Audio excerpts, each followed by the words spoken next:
Orang kalau S2 ke sarjana psikologi ya, sarjana psikologi. Mungkin kalau misalkan pisah harta, apa lebih baik cohabitation aja bro? Banyak wanita tuh agak takut bro. Yang pertama, nih suaminya bisnisnya bener nggak sih? Lalu yang kedua, nih suaminya nih tukang bohong atau tukang keliling jajan atau enggak nih? Lalu yang ketiga, nih suaminya tuh bener-bener sayang gua atau enggak nih? Ciri orang-orang yang mungkin memiliki kebiasaan finansial yang buruk secara psikologi, lalu ada potensi mengarah ke yang tidak baik. Apakah prenup ini menurut bro bisa jadi salah satu manajemen risiko? bisa. Kembali lagi bersama saya Samuel Christian Cahyadi, dan hari ini kita akan membahas tentang uang. And welcome to SOC Channel.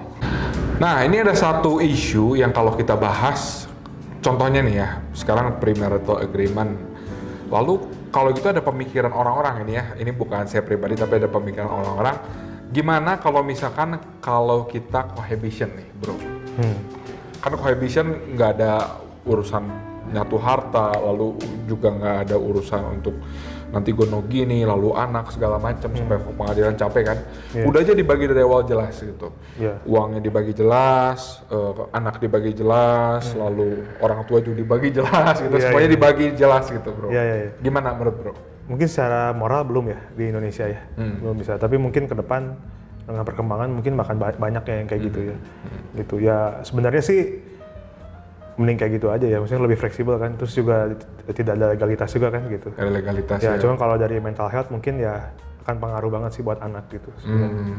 Jadi bagi teman-teman mungkin ada yang setuju atau nggak setuju, boleh komen di bawah bagaimana setuju, apakah setuju dengan premarital agreement, perjanjian pisah harta, dan yang kedua apakah setuju lebih baik cohabitation dibandingkan repot-repot menikah nih.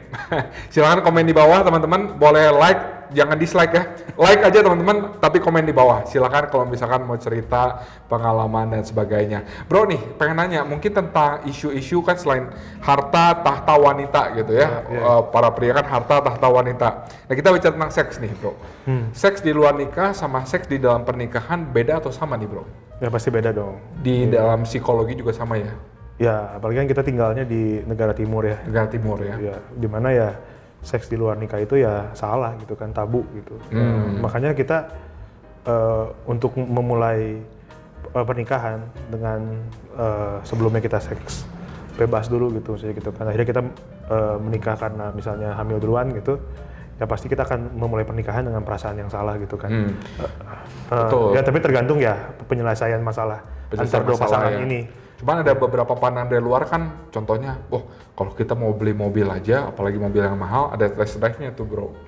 Kan kalau misalkan mungkin kita beli mobil-mobil murah, ya udahlah, nggak usah test drive, nggak apa-apa kita beli, udah tau lah. Tapi kalau kita misalkan mau beli BMW seri 7, Mercy S-Class, Mercy E-Class gitu ya. Saya terakhir juga pas waktu, saya kan pakai ini Camry nih, begitu nyobain Mercy S-Class, empuknya beda tuh ya, udah lirik ke tetangga gitu ya. Nah, katanya test drive dulu, dan kalau misalkan masalah keamanan segala macam sekarang udah jauh lebih pintar katanya orang-orang ya.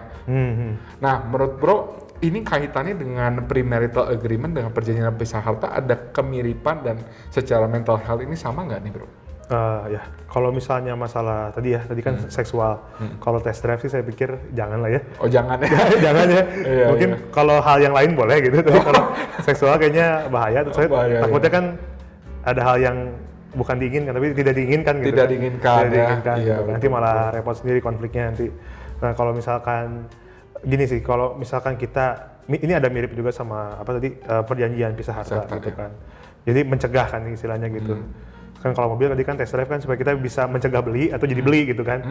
Nah kalau misalkan untuk premarital ini kan berarti kita persiapan sebelum menikah, kita tawarin nih ke pasangan kita, misalkan lo mau nggak nanti nikah sama gua pisah harta gitu. Itu kan bisa iya atau kesinggung gitu. Ya kan. Cuma kalau diomongin baik-baik gitu, mungkin di sounding pelan-pelan, akhirnya pisah harta gitu, gimana bro?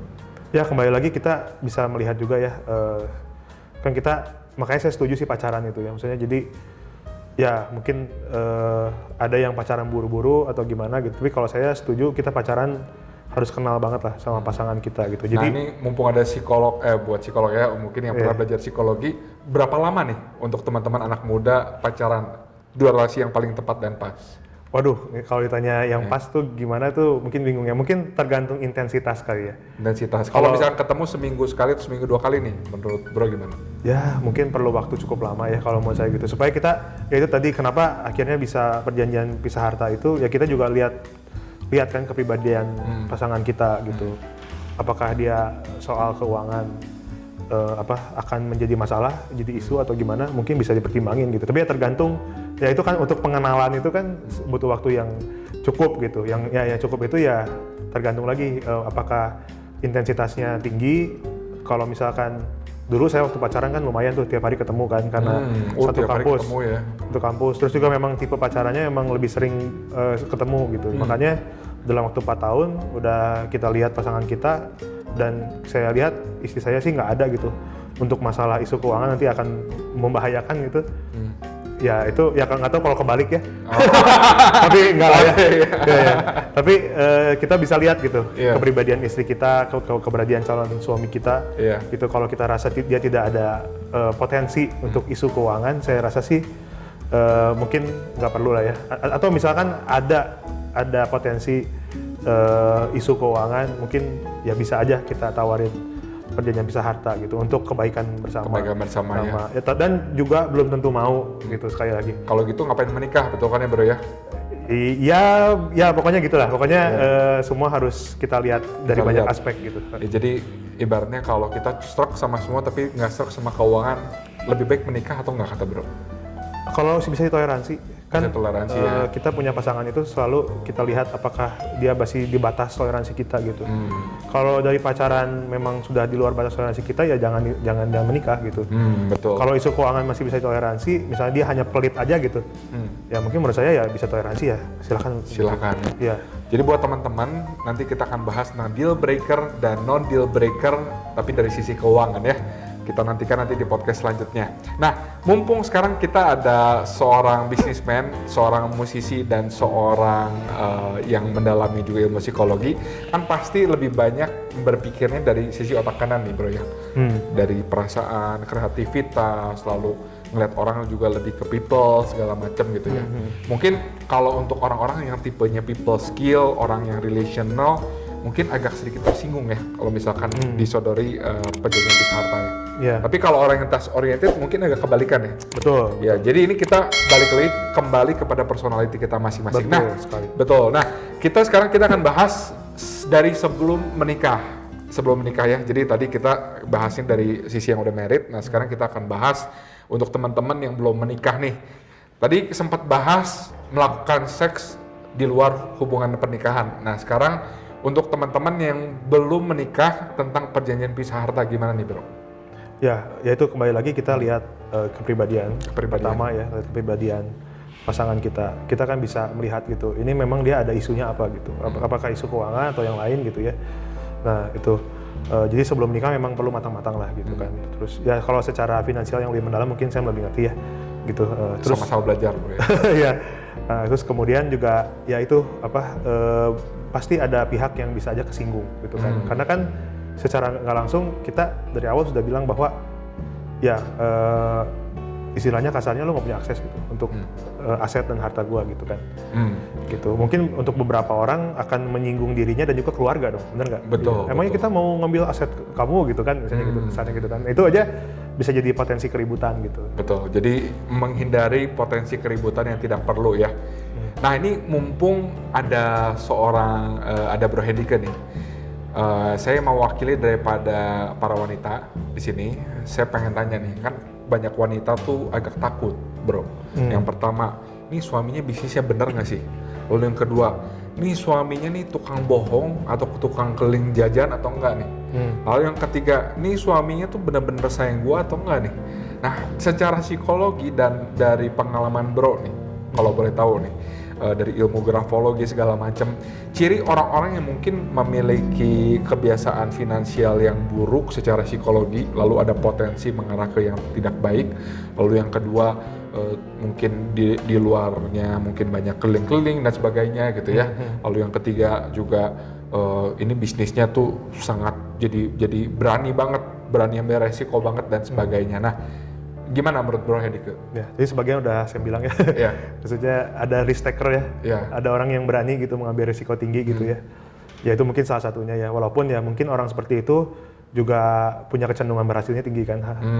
High risk, high gain bener ya. Jadi, ada teorinya gitu. Betul, Ya. jadi Iya.